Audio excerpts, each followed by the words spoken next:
أعوذ بالله من الشيطان الرجيم. بسم الله الرحمن الرحيم.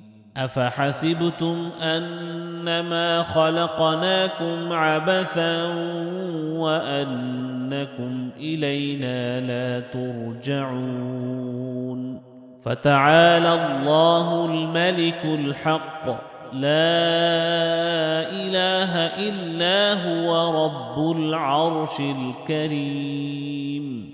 ومن يدع مع الله إلها آخر لا برهان له به فإنما حسابه عند ربه إنه لا يفلح الكافرون.